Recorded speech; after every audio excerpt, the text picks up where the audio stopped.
Hi, everybody. This is Jim Dwyer, president of Skull USA.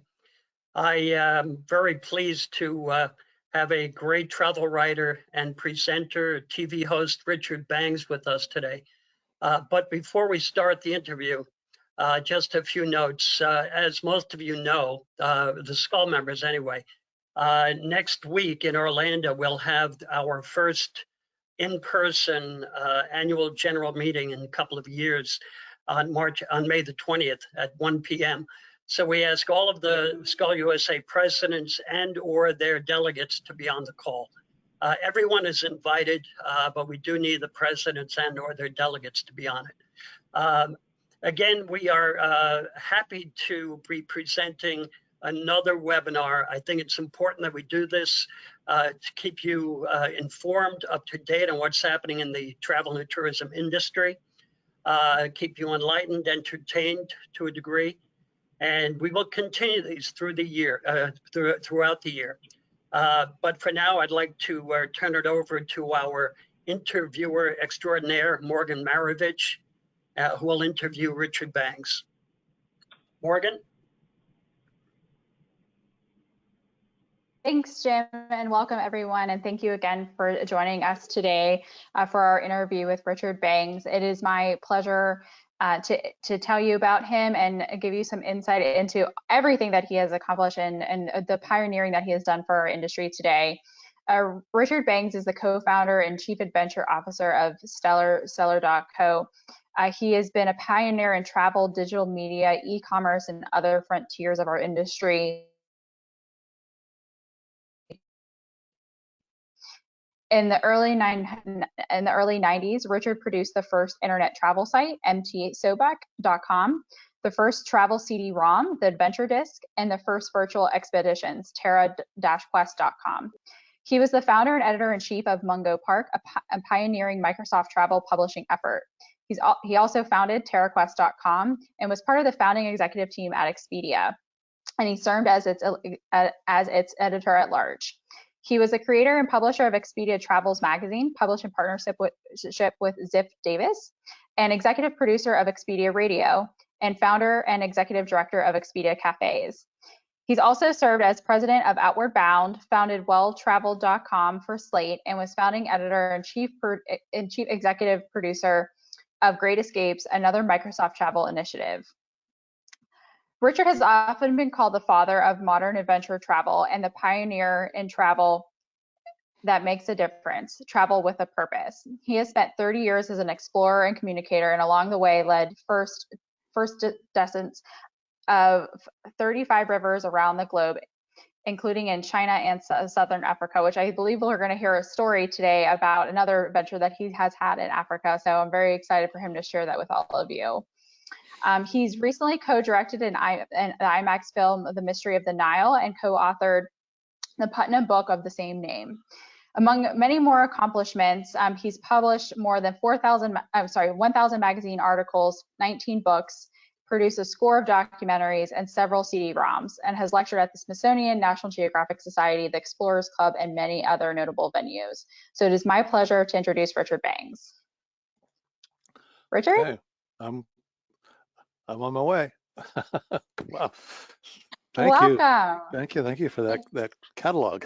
So good to see you. So no, it's great to see you. So to kick us off, I know I gave your bio and some of your background, but tell us about your career and your journey and what got you to where you are today. Wow. I guess if I had to sort of sum it up in a single word, I would say curiosity, or maybe insatiable curiosity with two words, because at a very young age, I just wanted to turn the corners of places not known just to see what was there. And I started this company, Sobek, when I was 22 years old, heading down rivers that had never been run before, initially in Africa. We did the Omo River and the Blue Nile and many the Zambezi, many others throughout Africa. But then we went around the world and did first descents of many of the greats, the Indus in Pakistan, the Yangtze in China, and on and on. And it was just endlessly thrilling and exciting to see places that few had seen before, and then get to know them, and then offer them to like-minded, curious folks who wanted to travel and see these extraordinary destinations. That's what got me started, and then from there I discovered the power of digital communications. We, for many years, created these beautiful dream books, these annual catalogs that showcased the places that we offered, and they were both highly gratifying to create and share, but they were also disappointing in that they really did not in any way showcase the dimensionals of a travel experience. You could only have maybe a thumbnail photo and a paragraph description of a 2-week trek in Nepal, let's say. So with digital media, suddenly we found that the possibilities were infinite. You could include sound. You could have Tibetan prayer wheels spinning. You could hear the gamelan music of Indonesia. You could hear lions roar. You could hear ice crunching beneath your feet on a glacier. You could do all these extraordinary things through sound, through video, through slideshows and storytelling. And that brought me into Microsoft, where I helped found a couple of travel products, and was part of the founding team of Expedia.com, which has its own stories to tell. And then from there, I continued to pursue the evangelist path for travel, and did a show on PBS that lasted many years, Adventures with Purpose, and currently I've founded the company you mentioned, Stellar, which stands for Storyteller, which is trying to empower travelers with the ability to quickly tell stories through their mobile device and then share them with the world, so that people can go from inspiration into actual booking. So that's sort of a quick 30-second summary, or maybe 2 minutes. So.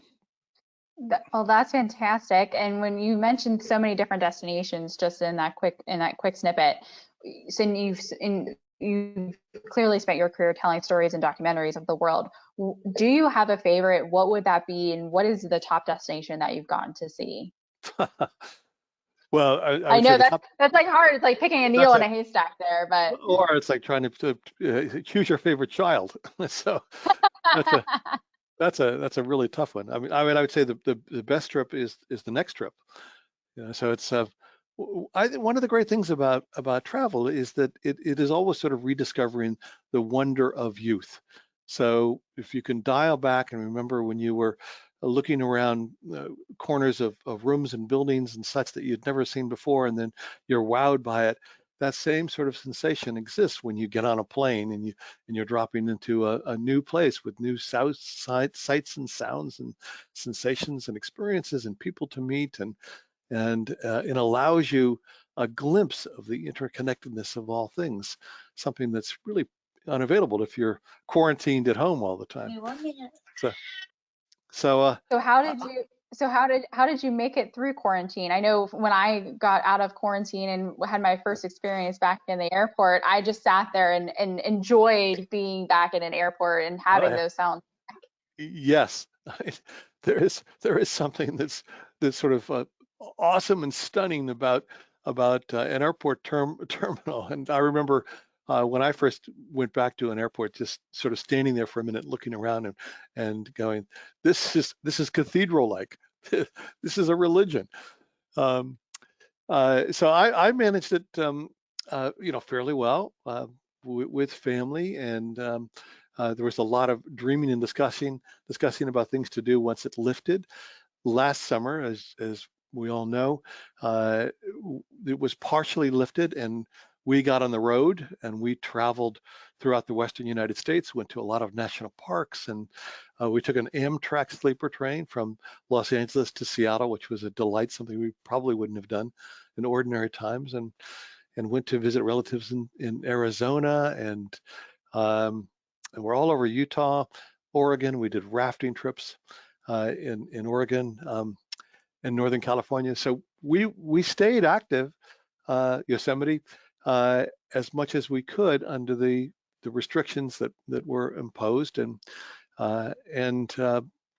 we were respected the guidelines, and always wore masks, and always cleaned our hands, and did not encounter bathrooms, public bathrooms throughout the way. We had our own ingenious ways to deal with those. And now, of course, international travel is possible. So that's my most recent experience and future experience. Yeah, so you mentioned you mentioned the next trip. So what is the next trip for you? And also to that, one of the questions that came in from a SCULL member, from Mary Lou Foley, was what are the procedures for people flying, and how are people approaching that? So I know your next trip is an international trip and you've already taken one. So talking about that as you're looking at this next trip. Yes, well, it is challenging to say the least, but it's also rewarding. There's still not many people flying internationally. The airports are relatively uncrowded. Returning was a breeze. I've never walked so quickly through immigration as when I returned from Africa to Los Angeles just a few days ago. But you have to be prepared. They will turn you away for the sort of slightest infraction of the rules. You have to have a PCR test on almost all international carriers within 72 hours of traveling. So, make sure you've got that. They will not accept something on your phone. An electronic validation is not acceptable at this point. So you have to have a printed out sheet that you can present that shows that you have had a negative PCR test within the 72 hours.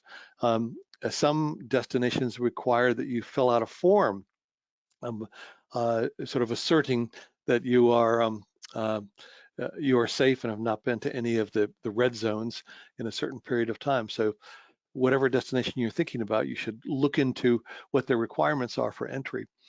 There are a few countries that are allowing people in the country, if they've had their vaccinations and they have the CDC vaccination card. Not many. Georgia is where I'm traveling next in about 10 days, and they are one of the few that have adopted that policy. We're all waiting for a viable vaccine passport that will be universally accepted. That's not something that seems to be happening anytime soon. But in the interim, PCR tests seem to be the ticket. So I hope that helps. Yeah, that's some very good insight. So when you're talking about your upcoming trip, and you're looking at how you traveled, do you have any tips and tricks for anyone who's looking at some international travel this year? Well, yes. I mean, what I just described, I was traveling to Africa a couple of weeks ago, and it took multiple stops to get there. So in order to get on the plane, I needed to do a PCR test, and my flight was on Friday, and it often takes 12 hours to get the results of a test. So I took one PCR test on Thursday, which would allow me to get on the plane, but then I was entering South Africa more than 72 hours later with all the stops that were necessary. So I got another PCR test on Friday, 2 in a row, one on Thursday, one on Friday, in order to board a Friday evening flight and make it into South Africa and my connections. So I think just be aware and be prepared for being checked as you are everywhere you go. I was turned back when I wanted to return to the U.S.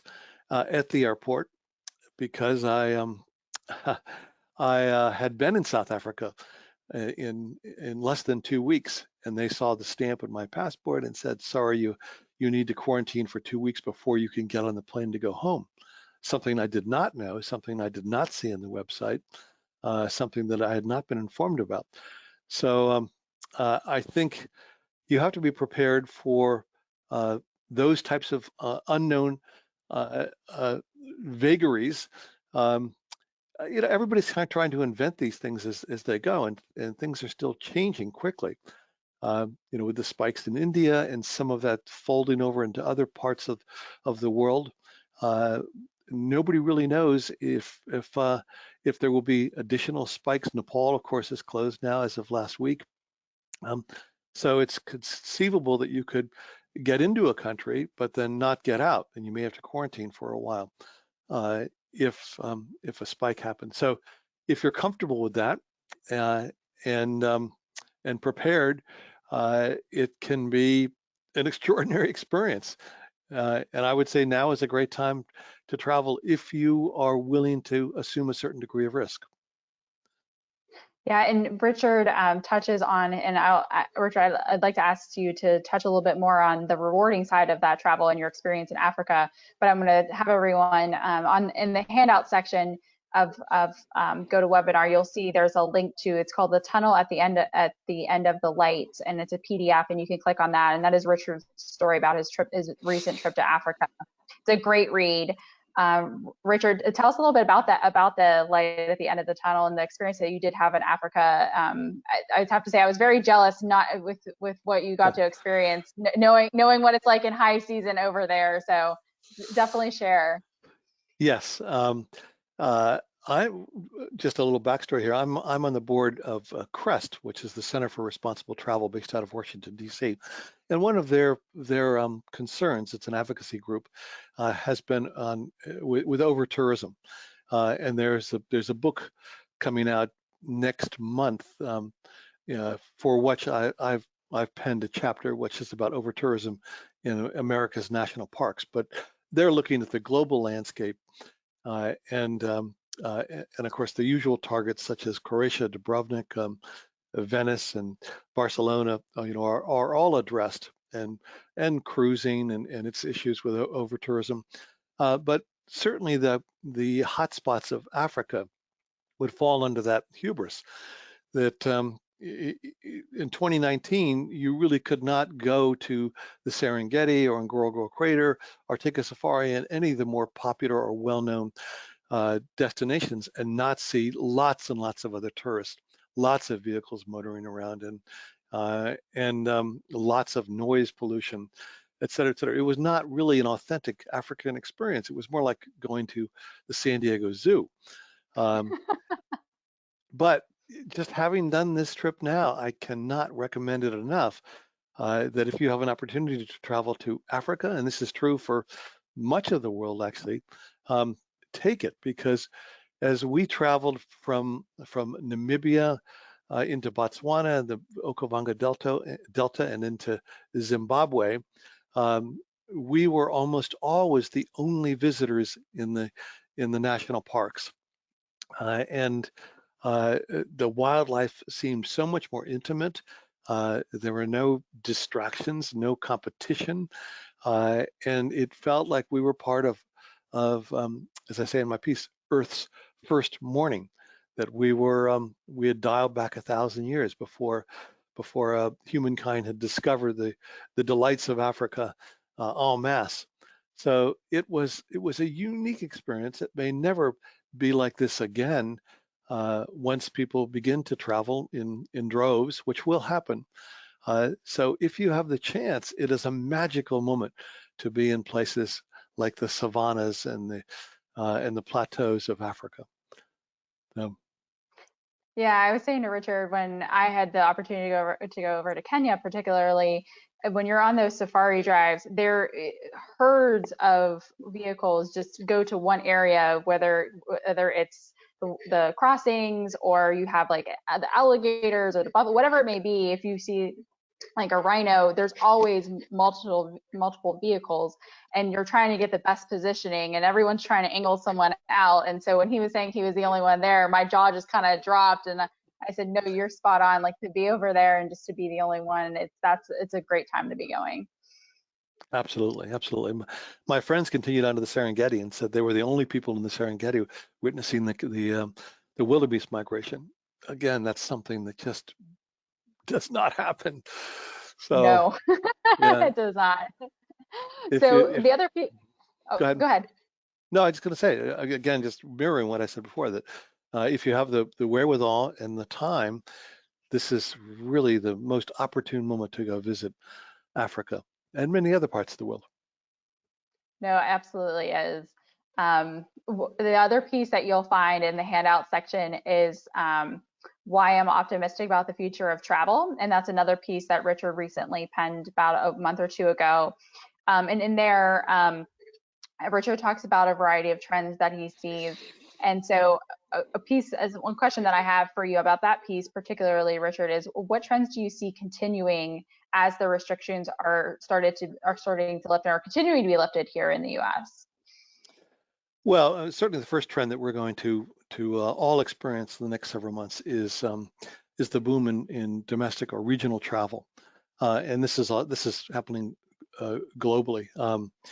I know I still have my company, MT Sobek, and we have primarily been an international tour company, but we pivoted many months ago to US-based travel as a primary offering, national parks and river trips and hikes and such, and the bookings have been phenomenal. We know that we're going to see record numbers of people traveling to national parks and wilderness adventures, and we work at Stellar with Trivago, the OTA that is one of the largest in the world, and they are geofencing a lot of their promotions, meaning that we just did a project with them in Scotland, so we're promoting all the things you can see and do in Scotland, but only to UK residents and travelers, because that's something that they can do and will do. There's still a lot of concern about international travel and health and getting stranded, et cetera. So the obvious solution is discover what's in your own backyard, and that can be enormously rewarding, as it was for me last summer. The only downside is that I think you have to book in advance, because many of the national parks are already overwhelmed with requests for campsites and hotels surrounding. I have a trip in August to Cataract Canyon, done through MT Sobek, which is near Moab, Utah, and it's difficult right now. It's an August trip to get a reasonable hotel booking in Moab. They're so overwhelmed with requests at the moment, which is good for the suppliers. It makes it somewhat less of a pristine experience for the traveler. So book now if you're going to do a U.S. trip. That is certainly the trend.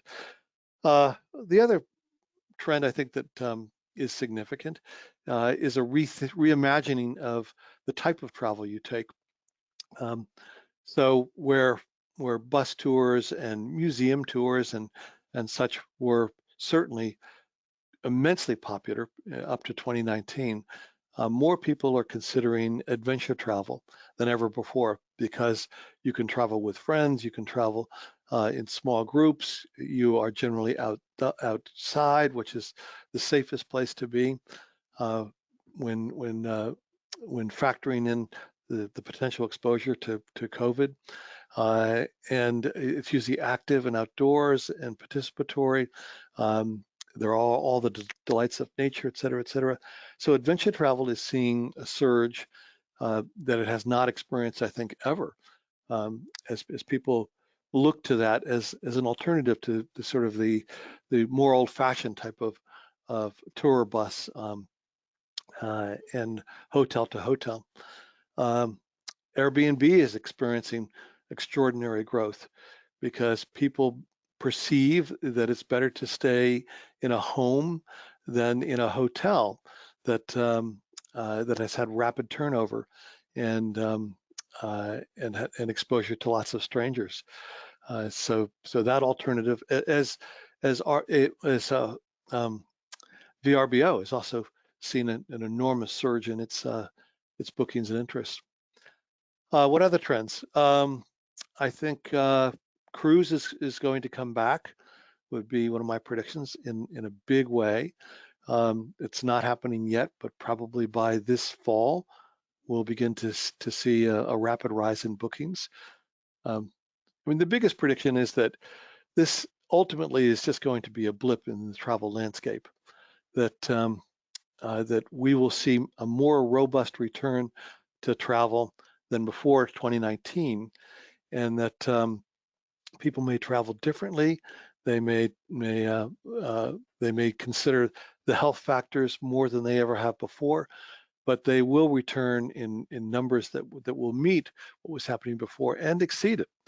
And some of that has to do with economics. There is more leisure time in the world now, and there are more. There's a global middle class that's rising that really does seek to travel. Travel is sort of an innate human desire.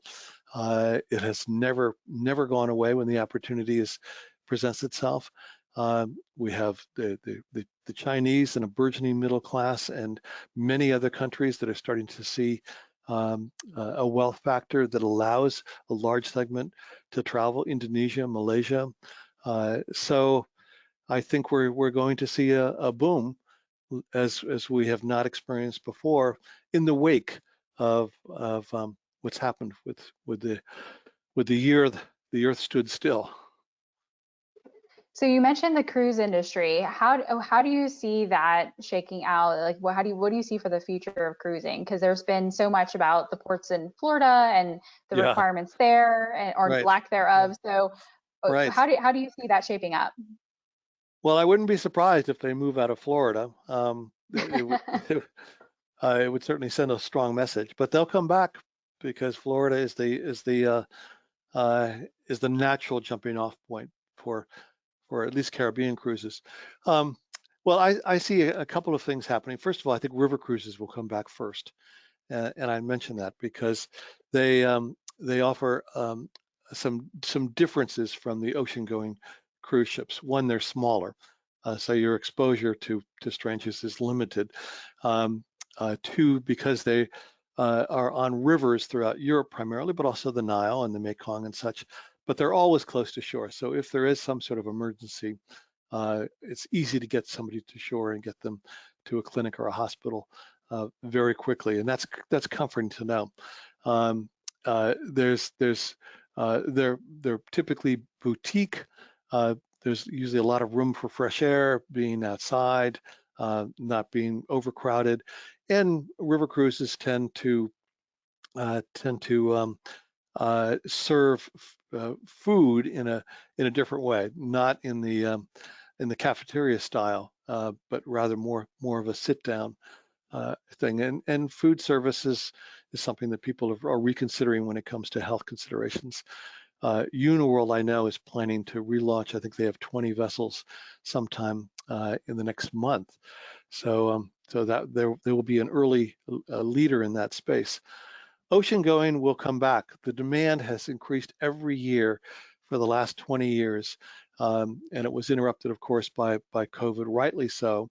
And all the cruise lines have taken the lessons learned from COVID and have learned, how to present themselves in a more sanitized and health conscious way. And so when they can and will sail again, I see people moving back into that space in big numbers. And ultimately, I think the cruise industry will be bigger than it was in 2019. It may be 2 or 3 or 4 years off, but it will come back and grow and be bigger. Well, that is great to hear, and I know that for a lot of our friends that either sell cruises or involved or in the cruise industry, that is welcome news to the ear. So I hope your predictions come to fruition on that front, because I know that Yeah. we've all been waiting for cruising to come back. Okay, well, mark my words. We'll check in in a couple of years, but it will be larger than it was. Yeah. That would be wonderful, particularly for our industry and just everything we've been through. And Yeah. with that, consolidations have been a part of what we've been going through out of this pandemic. And I mean, granted, it's always a part of business, and it was prevalent before, but even more so now with pandemic. And a lot of people have been going through consolidation, selling their businesses, choosing to retire and whatnot. Where do you see the travel businesses of today and the particular trend of a lot of the consolidations going as we come out of it?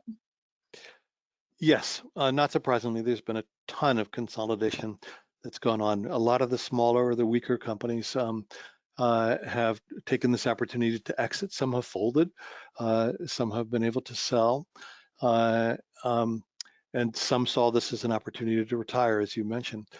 But the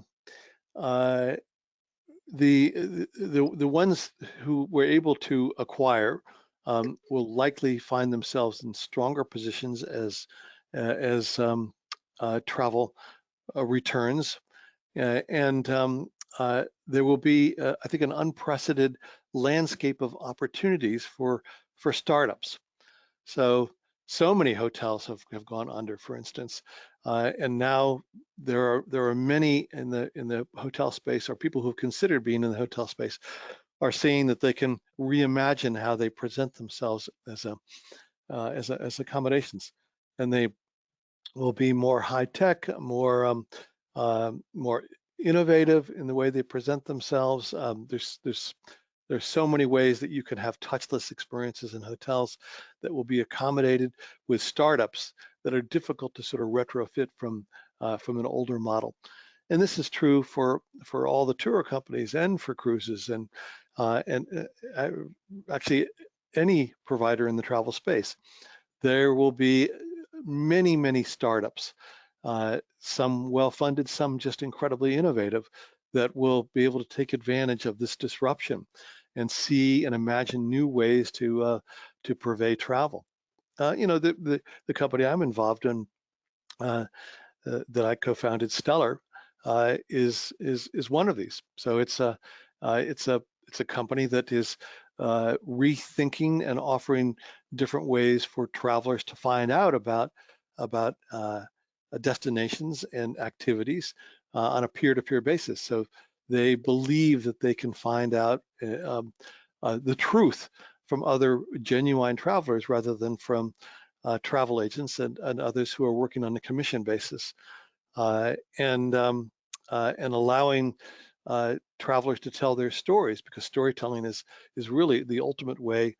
All of travel is storytelling, but using that as a way to enter into the experience is I think pretty relevant and profound in some senses. So I think we're hopefully one of these startups who are enjoying this moment of opportunity and rethinking the way travel is conveyed. No, absolutely. And it's a good time that if you have an idea to put it forward and test the waters with it, because a lot of things, there's some holes that a lot of those startups are starting to fill. So it's definitely the time that if you have that idea, to put that idea forward. You had mentioned about reimagining travel.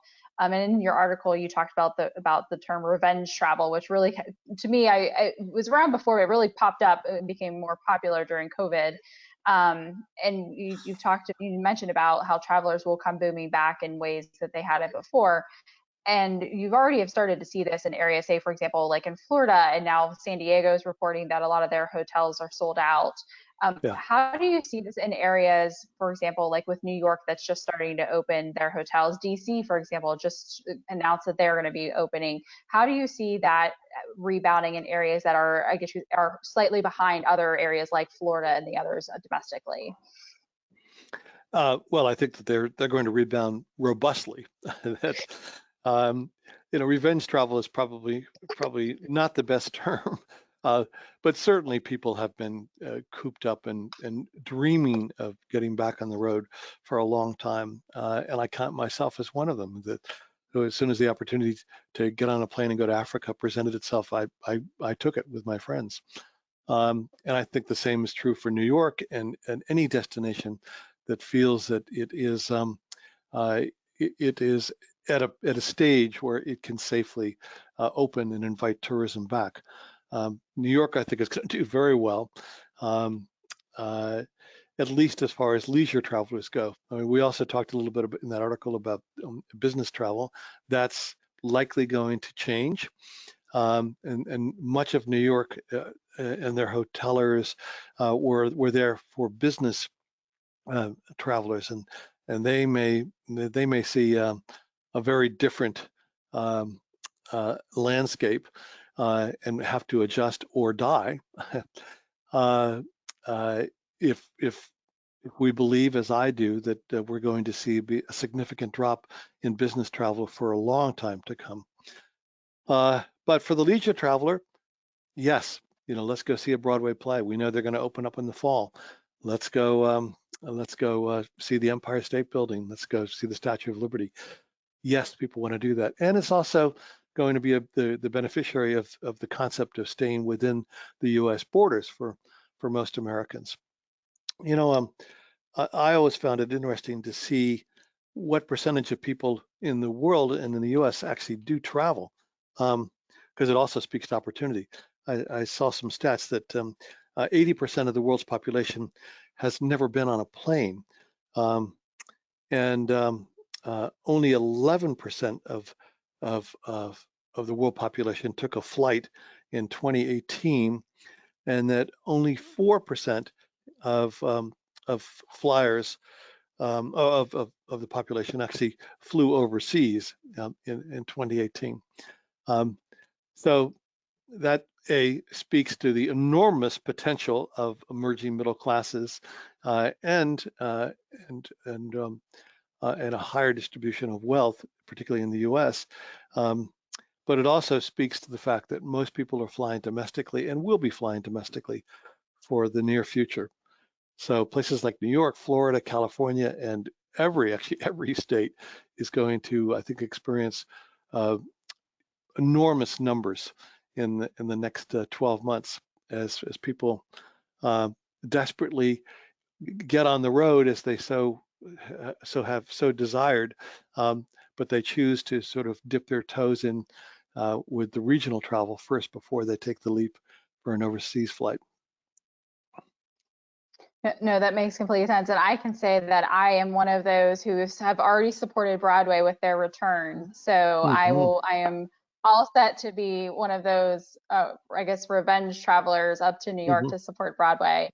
But you mentioned the breakdown of business versus leisure and how some people may have to change the percentages of business that they had. Can you touch more on that and what you're seeing? Yes. Some of this is just sort of personal observation, but other is predictions that other people with credibility have made. So Bill Gates famously predicted probably 4 months ago or something that that business travel would change forever, and we would see a 50% loss in the numbers of people who are on planes for business. That seems to be a little bit excessive to me. If I had to peg a guesstimation, I would say it's probably more like a 30% loss in business class travel, but that that's not insignificant, and it does affect the overall price of air travel, because business travel typically has been the most profitable part of plane travel, and it has subsidized the back of the plane, allowing very low prices for people to travel not only around the country but certainly overseas. Why is this happening? Of course, Zoom is the biggest awakening, and its competitors, Teams and such,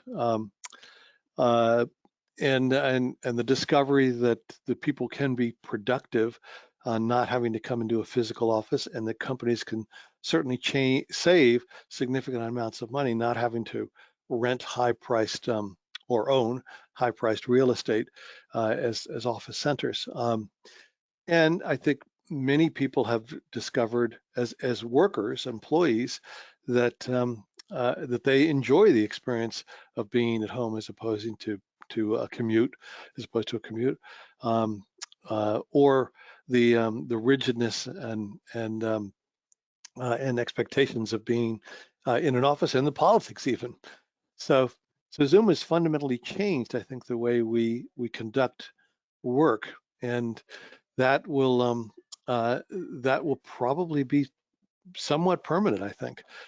Other people are saying that it is important for us to have human contact, that's where the creativity comes from, that's where the bonding comes from, that's where deals get made. And they think that there will be some hybrid, meaning that people will be invited to gather, let's say once a week or once a month, employees at a particular at a common area. It may not be an office building. I know I've talked to some people in the real estate business who say that there's a boom in spaces around airports, because some companies are going, look, we need the human contact. Let's own a space or rent a space near the airport so that all our employees can fly in from wherever they are nesting and spend a day getting to know one another and sharing activities and ideas and best practices, et cetera, et cetera.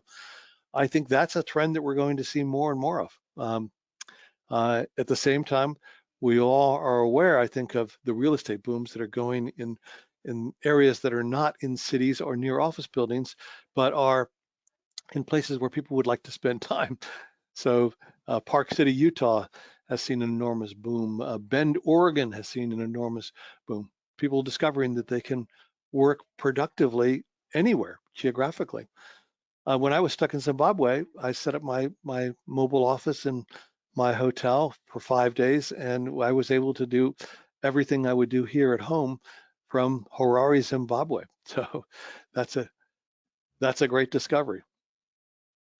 Yeah, it made me laugh when you said you had to get home for work things, and then you ended up just working from Zimbabwe. And I was like, I would have just worked from Zimbabwe to begin with. Like, that was the Yeah, perfect yeah, spot. exactly. So it was a delight. And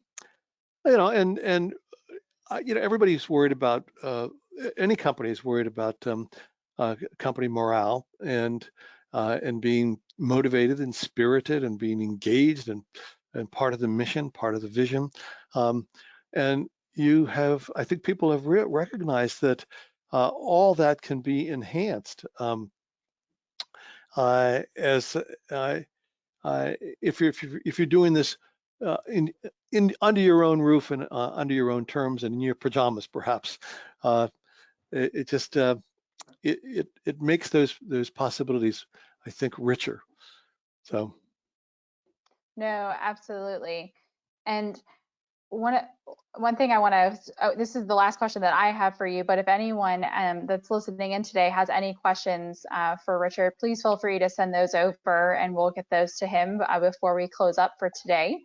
But when you're talking about recognitions and possibilities, we know that you've had many awards and many recognitions. And as I was saying before, when I was looking at your bio, I was like, I don't even know where to begin. But among all of your recognitions, what do you consider, and it doesn't even have to be an actual recognition, it could be one of your experiences, an encounter that you may have had.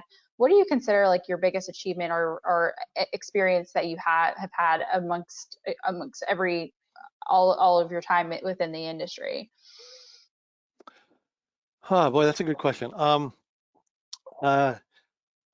would say that the most touching and rewarding and gratifying recognitions that I've received is when I get a letter from somebody who has followed in my footsteps or taken a trip that I helped organize and come back and said, this trip was transformational for me. This trip changed my life in ways that are almost indescribable. In some cases, it's reconsidering a path in life. In others, it's romance. Discovering a fellow spirit on the trip and falling in love. And in other cases, it's creating new friends, or in some cases, it's just a better understanding of the world and our common humanity. But when I get those letters, I got one from a 12-year-old that I put on my wall. It makes me feel like this has been a life worth pursuing. That travel really is something that helps knit us together, and continues to delight and inspire, not just me, but so many others who take that step out the door, because there's always risk involved in movement, but they take that step, and the reward that comes with it is so powerful and overwhelming and good. Travel brings virtue and happiness, and I'm thrilled to the bottom of my bones, I think, when I get that sort of validation in a communication. Very often it's an email, sometimes it's a phone call, sometimes it's an actual letter that somebody has penned as a thank you for the opportunity to see the world in a different way. That just touched my heart, and I didn't even get the letter. So, I mean, but I completely understand where you're coming from. It's those moments where you're getting to see what someone experienced, and you had a touching part with them. I had something similar in Kenya where I met a woman, and in Kenya, and even you probably understand this, in Africa, to the children and the women, they make a lot of jewelry, handmade, and they sell it for a living, to live, basically. And I had met a woman over there and made some jewelry with her one day, and I accidentally left some of it there, and I ended up getting it in the mail from her with a nice handwritten note. And Oh, wow. ever since then, I've Kenya, and particularly where I was, that area has kept a special place in my heart, just knowing that I had that experience, got to build that relationship, and knowing that it was meaningful. That is So it's kind of great. back to, so it's talking about your traveling with a purpose and all of that. So no, absolutely. Terry from Skull San Francisco says, great presentation today. I'm interested in your thoughts on travel between states. So California is opening on June 15th, but for a long overdue trip to Alaska in August. The state is still requiring testing and quarantine upon arrival. Disregarding vaccinations, how do you think that will affect summer travel to Alaska? I predict that rule is going to change. So if you can, I think it's going to change by June. They've been extraordinarily cautious, and that's a good thing. But I think we are experiencing in the States a better trend than I think anywhere else in approaching herd immunity. Here in Los Angeles, they announced a couple of days ago that they believe that we will have herd immunity by July in Los Angeles. Others, and I know you've read this as well, are predicting that we will never reach herd immunity as a country because of resistance to vaccines, et cetera, et cetera. But as more and more advocates, including priests and ministers and local leaders, are out there trying to convince people, as peers, as friends, that this is the wise thing to do, I think we will continue to see enough vaccinations that places such as Alaska, who have been, they're sort of an island in and of themselves, just like New Zealand, but I think that they will see that that it will be safe to open up, particularly with the negative PCR test of fundamental that is de rigueur right now for international carriers. So currently, of course, you can't drive to Alaska because you can't go through Canada, so you have to fly there.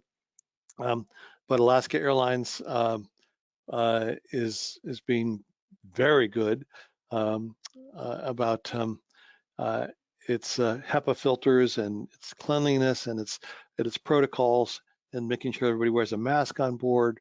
So I think with the PCR test my prediction is by June, you will be able to travel to Alaska. So we'll see. We'll see. That's a great prediction, though. And Yeah. something on top of that, with some of the states that have started to reverse the mask mandates, how do you see that impacting travel to those areas? Yeah, I mean, California was one of the first that announced that masks are no longer required in outdoor spaces, and it's done that, of course, and it has not seen a spike. So, and they believe it's because so many people have been vaccinated at this point that we are approaching herd immunity. I think we're likely going to see mini spikes as people begin to go back into movie theaters and concert venues and churches and large gatherings of any sort. And that, as Dr. Fauci has said, we may never see the end of COVID. We may just have to live with it as we live with the flu and others for the rest of our lives. But it becomes an acceptable risk, and if we take precautions and we become vaccinated, then I think we will see a return to normalcy within a foreseeable future. Absolutely, and that's a good way to end it. I'd like to thank everyone for joining us today. Richard, thank you. Are there any final thoughts that you have that you'd like to share, or any future forward thinking? Oh boy. No, I believe that all of us fundamentally believe that travel is a good thing, and it's something that not only enriches, but it also changes the dynamic between us and they. It brings down this whole barrier of the others, which has been something that has disrupted, I think, the progress of humanity forever. Virtually every conflict has been because we have discounted or dismissed or distrusted the other. And one of the great aspects of travel is that it brings down those barriers, those walls, and it allows us to experience the common humanity that truly does exist. And there is an organization out of Montreal called Peace Through Travel, with whom I've worked in the past. And their theory, of course, is that travelers are the greatest ambassadors for peace. And I truly believe that. And as we experienced a year and a half or more of being sequestered and pointing fingers and seeing sort of the worst of humanity bubble up in many cases, I think our better angels will emerge in the coming weeks and months as we all get back on the road, those who want to and can travel, and that we will see, a better landscape as a result. So I'm very optimistic, and I think we're going to see a new age of travel that will be better and brighter and more meaningful and more considered and thoughtful than what we've seen in the past. So that's my hope and prediction. I love that. Ambassadors in peace. That is that really touched me, and I hope it touched everyone who listened. And Richard, those are some very powerful final thoughts. So thank you so much. And I'm gonna make that a little note on my computer so I see it every day to remind me. So thank you so much. Thank you so much for being with us today. Your words were very insightful. Jim, do you want to come back on and say a final few thoughts? I do. Richard, I echo what Morgan just said. Incredibly insightful, and it's so great to see someone with such a tremendous passion for travel. You were probably like me. I was a geography nerd when I was in elementary school. All I wanted to do was travel.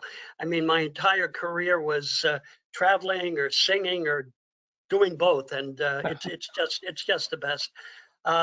Again, good luck and safe travels wherever you go. I know you're going to Georgia, and you mentioned they have a unique language there. Yeah. When you get back, we want you on again. We want to hear more about, what's I'd love going to. on. Terrific. Thanks very much. And thank everyone for tuning in. We will have this on our website. So follow Richard. I have been. And again, I thank Richard, I thank Morgan, and I thank you for watching us today. All right, and next weekend is our annual general meeting on May the 20th. So goodbye, everybody. Have a good day.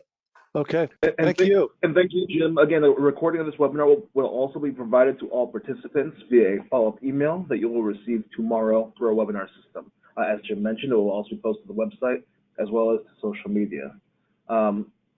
On the website, the recordings are for all past webinars are located under the SCUL USA Resource tab in the member area of the website, so that all Sculligs may benefit from this session. Again, thank you for joining us today, and please don't hesitate to reach out to SCUL USA via phone or email. We can be reached over phone at 202-898-4690. We look forward to your participation in future webinars and other educational programs in the future. Thank you for your time and attention today. This will conclude today's webinar. All right. Thank you. Bye. Bye, Richard.